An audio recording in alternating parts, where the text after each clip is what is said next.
Elohim Gospel Gulshan-e Mariam TV channel, the voice of God. मसीह के बाबरकत नाम में आप तमाम की सलामती हो। मेरा नाम मुबशरा हुमा अमजद है और मैं Elohim gospel church of Pakistan की मेंबर हूँ और खुदावंद के फजल से खुदावंद की शुक्रगुजार हूँ कि खुदावंद ने ये मौका बख्शा कि हम सब मिलकर खुदावंद के पाक कलाम को बांटे। और खुदावंद के बाद मैं पास्टर दानिश पीटर की शुक्रगुजार हूँ और ग्रेस चैनल नेटवर्क के शुक्रगुजार हूँ कि जिनके वसीला से खुदावंद ने ये मौका बख्शा कि हम खुदावंद के पाक कलाम को मिलकर सीख सके। आज हम खुदावंद के पाक कलाम में से देखेंगे कि खुदावंद हमारी नसीहत के लिए क्या फरमाते हैं। मेरे साथ हवाला निकालिएगा। इमसाल जो सुलेमान बादशाह ने लिखी है अपनी दानिश से, जो खुदावंद ने उसको बख्शी थी, उसका 12 बाब और उसकी पहली आयात हम देखेंगे कि खुदावंद के पाक कलाम में क्या लिखा है। जो तरबियत को दोस्त रखता है वो इल्म को दोस्त रखता है, लेकिन जो तंबी से नफरत रखता है वो हैवान है। पाक कलाम के पढ़े और सुने जाने पर खुदावंद की बरकत हो। आज हम खुदावंद के पाक कलाम से 3 चीजों पर गौर करेंगे।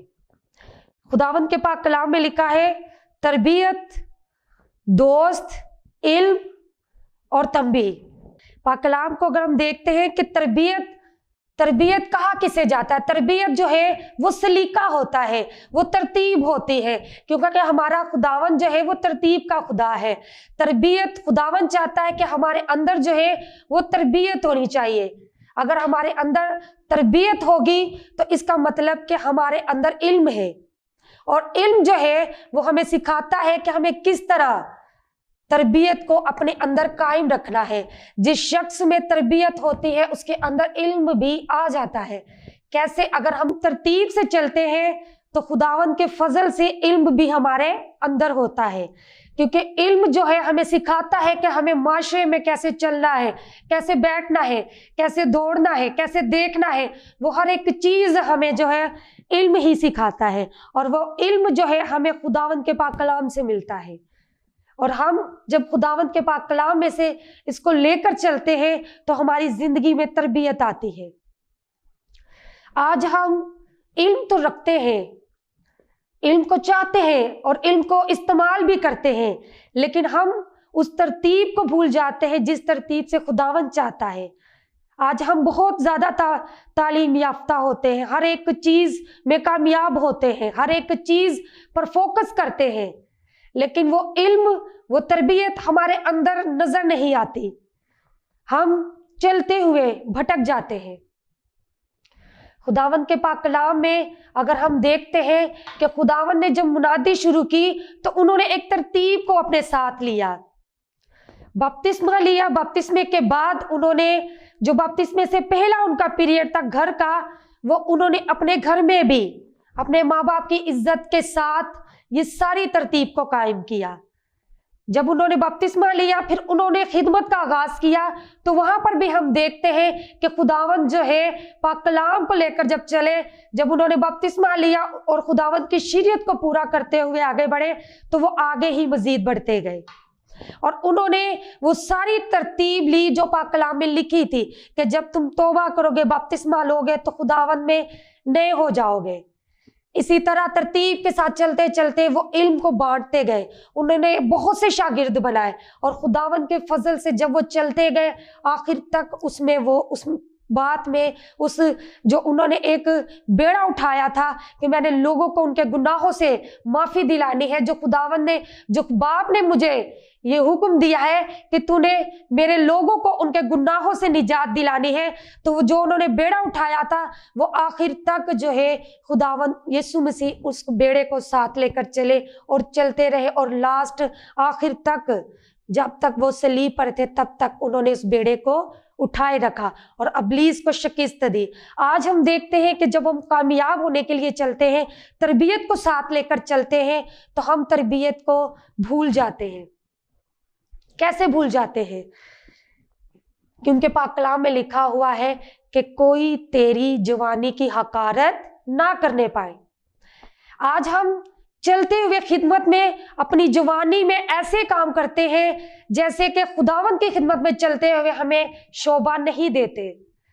हमें अपने आप उस तरबियत को लेकर चल रहा है जो खुदावंद हमसे चाहते हैं कि हम अपनी खिदमत को कैसे करें, हम कैसे उठें, कैसे बैठें, कैसे बात करें। जब ये सारी बातें हम करेंगे तो खुदावंद का रूह जो है हमसे झलकेगा, हमारे उठने बैठने से, बोलने से खुदावंद की जो मामूरी है वो हमसे जाहिर होगी। और इसी तरह यही तरतीब हम जब लेकर चलेंगे तो फिर आगे लिखा हुआ है कि जो तरबियत को दोस्त रखता है वो इल्म को दोस्त रखता है। यानी कि जब हम तरबियत से, तरतीब से तरबियत को साथ लेकर चलते हैं तो इसका मतलब कि हम इल्म रखते हैं, हम वो इल्म रखते हैं कि जो खुदावंद हमें इल्म देना चाहता है।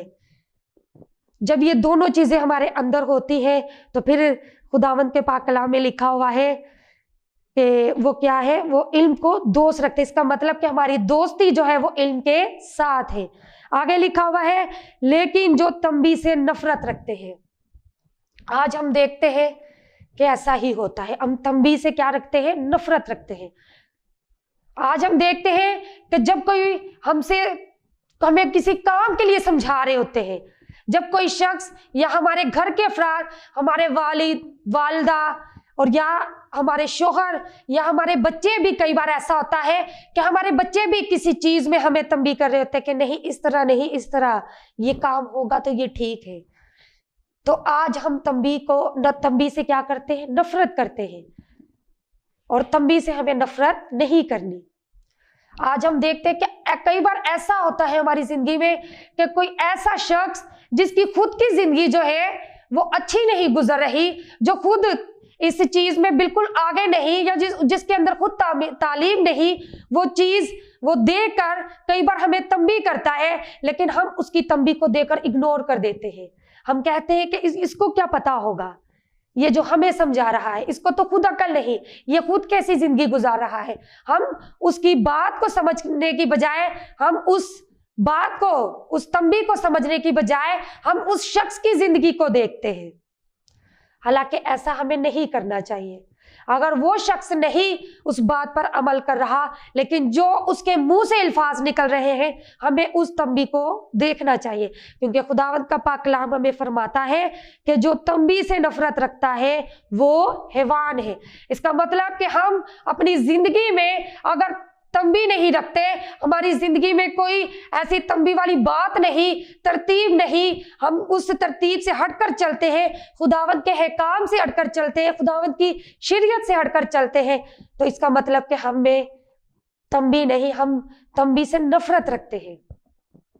तंबी जो है हकीकत में खुदावंद के 10 हकाम है जो हमें वो कहता है कि तू चोरी ना करना, तू ज़िना ना करना, तू लालच ना करना, तो किसी दूसरे की चीज का लालच ना करना, तो किसी के घर की कोई ऐसी चीज का लालच ना करना। आज हमारी जिंदगियों में ये सारे काम पाए जाते हैं, जिससे ये होता है कि हम अपने आप को जो है उस तरतीब से हटा देते हैं जो खुदावंद चाहता है। जो खुदावंद चाहता है कि मेरी बेटियों और मेरे बेटों के अंदर ये इल्म हो। आज हम अपनी तरतीब और अपने इल्म को जो है साथ लेकर चलते रहे। हमें चाहिए कि हम खुदावंद के पाक कलाम के मुताबिक चलें। अगर हम देखें बाइबल मुकद्दस में से यूसुफ की जिंदगी पर गौर करते हैं, यूसुफ जो है उसके घर वालों ने ही जो उसने 2 ख्वाब देखे, उसके वसीला से उसके जो भाई उसके साथ थे वो उससे नफरत करने लगे, उससे कीना रखने लगे, और उन्होंने यहां तक उससे बुग़्ज़ रखा कि उसको क्या करे, कत्ल करने का इरादा कर लिया। जब इस बात पर उन्होंने एका किया तो इस बात के लिए खुदावंद भी यूसुफ के साथ था, और जब उन्होंने इस बात पर एका कर लिया तो वहीं से एक काफिला जा रहा था जिसने उस यूसुफ को खरीद लिया। उसके भाइयों ने बेचा और उसको उस काफिले ने खरीद लिया। आप बखूबी वाकिफ है कि जब वो वहां पर गया तो तब भी मुसीबतों ने उसका पीछा नहीं छोड़ा, लेकिन जो उसने खुदावंद के पाक कलाम में से सीखा था, जो वो सारी बातें जानता था कि खुदावंद मुझे किस गुनाह से मना करता है, मैंने वो चीज नहीं करनी। तो जब वो वहां पर गया तो देखते हैं कि हम लोग कि खुदावंद ने उसे एक और बड़ी आफत, एक और बड़ी मुसीबत से उसको बचाए, लेकिन उस मुसीबत से उसने खुद अपने आप को निकाला, तब खुदावंद उसको और ज्यादा कामयाब करता है। कैसे कि जब 44 की बीवी ने उसे ज़िनाकारी के लिए कहा, लेकिन यूसुफ ने उसे क्या कर दिया, मना कर दिया, क्योंकि वो जानता था कि ये शरीयत के खिलाफ है। जब हम खुदावंद में चलते हुए हमारे अंदर भी ऐसे, हमारी जिंदगी में या हमारी खिदमत में ऐसे स्टैंड आते हैं कि जहां पर हमें खड़ा होना पड़ता है, जब हम उस स्टैंड को गलत लेते हैं तो हमारे साथ गलत होता है। जब हम यूसुफ की जिंदगी को देखते हैं कि जब उसने इस बात के लिए मना किया तो फिर वहां पर जब उसको जेल में डाल दिया गया तो वहां पर भी खुदा ने उसको क्या बख्शी है, कामयाबी बख्शी है।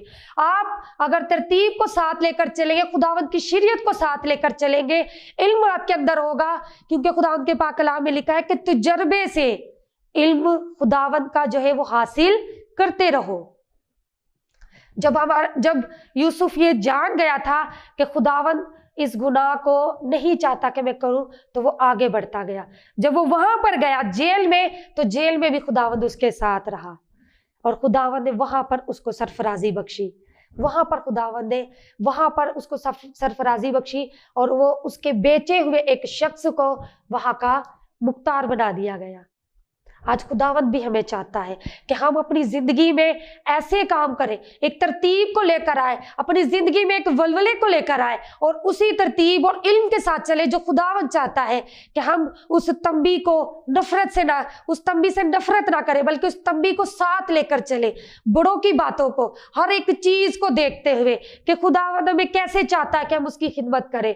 जब हम इस तरह चलेंगे तो आप यकीन माने, इसमें कोई शक नहीं, जिस तरह यूसुफ कामयाब हुआ, आखिर में आकर क्या हुआ उसके साथ कि उसके भाई जब उनके मुल्क में काल पड़ा तो उसके पास ही वो क्या लेने के लिए आए, अपने घर के लिए सामान लेने के लिए आए। क्यों? क्योंकि उनके पास तंदुरुस्ती आ गई थी, उनके पास जो एक उनका एक जोश था कि हमारे पास ताकत है, हम सब कुछ कर लेंगे, तो वो सारा जो है खत्म हो गया था। तो जब वो उसके पास आए तो उन्होंने उससे कहा कि हमें क्या चाहिए, अपने घराने के लिए सामान चाहिए ताकि हम अपने घराने को खिला पिला सके। तब यूसुफ ने उन्हें पहचान लिया था, लेकिन वो नहीं जानते थे कि ये हमारा भाई है। वो यही जानते थे कि हमने उसको बेच दिया है, हो सकता है वो मर गया हो या हो सकता है वो कहीं और चला गया हो। तो जब ये सारा सिलसिला हुआ तो लास्ट में हम देखते हैं कि जब यूसुफ ने अपने भाई को रोका तो उसका बाप आया।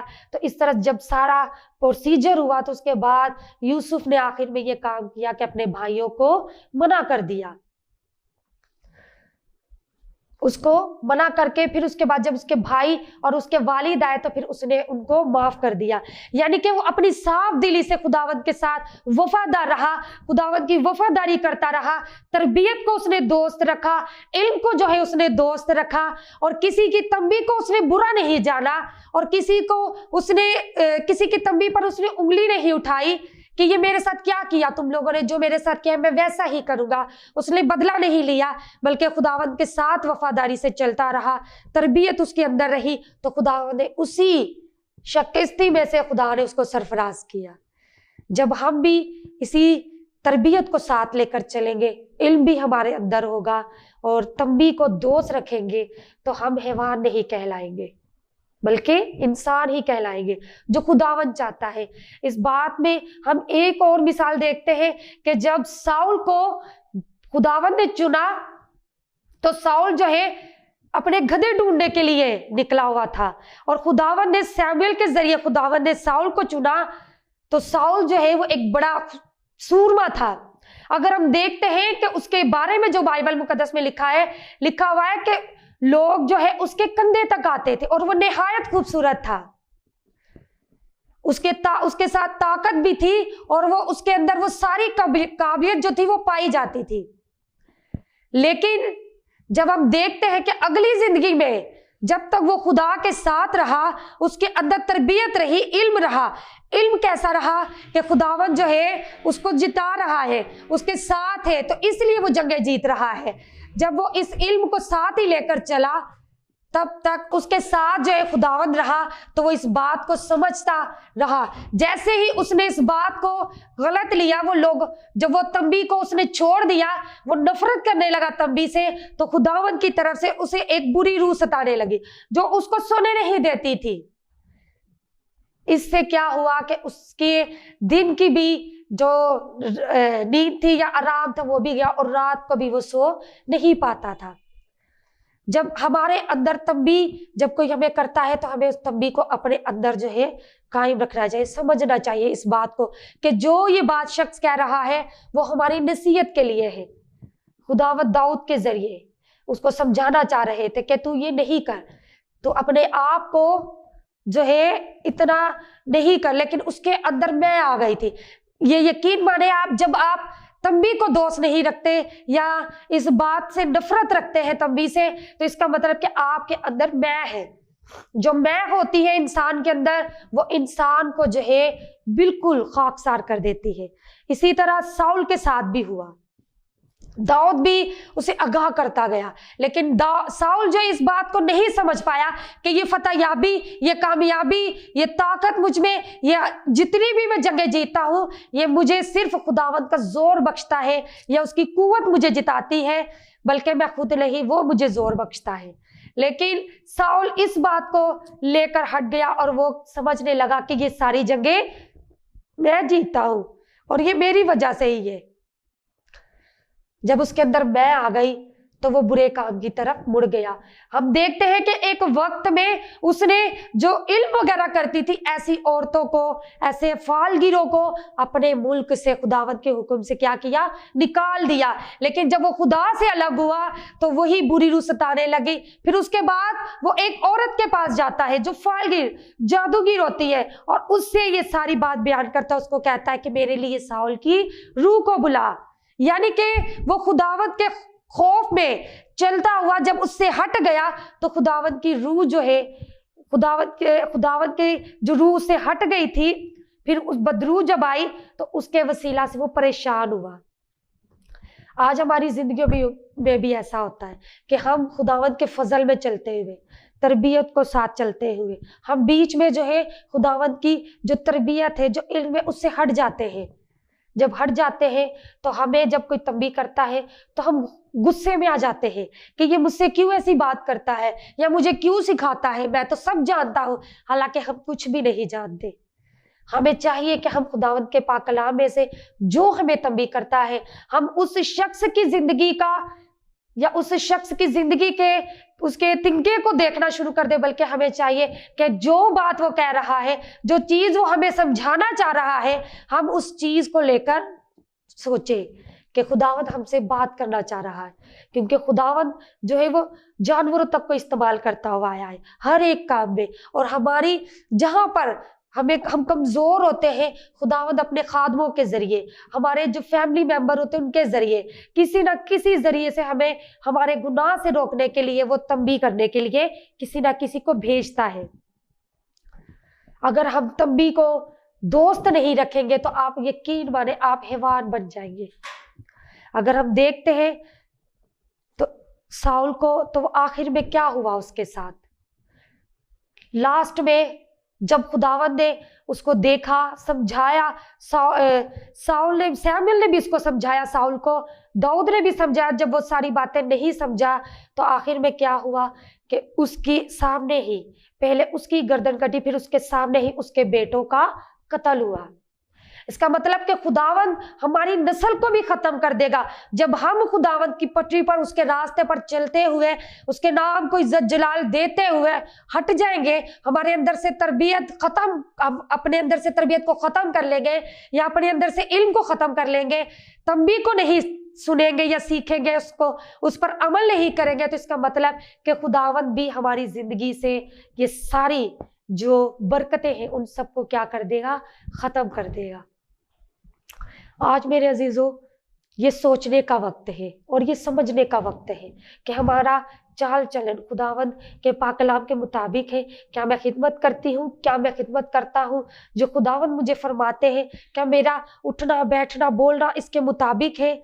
अगर नहीं है तो हम अपने आप को बदलना शुरू करें, अपनी जिंदगी पर गौर करना शुरू करें, हम तंबी को दोस्त रखना शुरू करें, हम अपने आप को खुदावंद के हजूर में गिरा दे, बिल्कुल पस्त कर दे। क्या खुदावंद, मैं तेरे बगैर कुछ भी नहीं, तू मुझ पर रहम कर, तू मेरे लिए आ और मेरी जिंदगी में काम कर गहरे। जब हम इन तीनों चीजों को रखते हुए आगे बढ़ेंगे तो खुदावंद हमारी फरियाद को सुनेगा और वो हमें यूसुफ की तरह कामयाब करेगा। सो खुदावंद के पाक कलाम के वसीला से खुदावंद हम सबको बरकत दे। हम सब दुआ करेंगे ताकि खुदावंद जो है हमें अपनी खिदमत के लिए इसी तरह इस्तेमाल करे। ऐ कदूस मेहरबान खुदावंद, सच्चे जिंदे आसमानी बाप, खुदावंदों के खुदा, बादशाहों के बादशाह, मैं तेरी शुक्रगुजारी करती हूँ इस घड़ी, इस वक्त के लिए। खुदावंद इस चैनल के लिए, खुदावंद इन भाइयों के लिए, सबके लिए खुदावंद दुआ करती हूँ, तेरी शुक्रगुजारी करती हूँ। आज का पाक कलाम जो मेरी जिंदगी के लिए था, मेरी चाट काट के लिए था, हम सबको खुदावंद तू अक्ल और दनाई दे। ऐ खुदावंद जिस तरह सुलेमान बादशाह ने, ऐ खुदावंद तूने उसको इल्म हिकमत बख्शी। ऐ खुदावंद उसने कहा कि ऐ खुदावंद मुझे हिकमत दे। ऐ यीशु बाबा आज भी हम सब मिलकर तुझसे फरियाद करते हैं।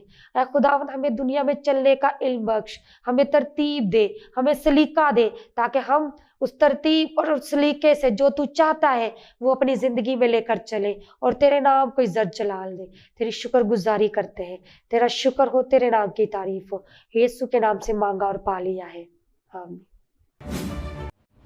Elohim Gospel Gulshan-e Mariam TV channel, the voice of God.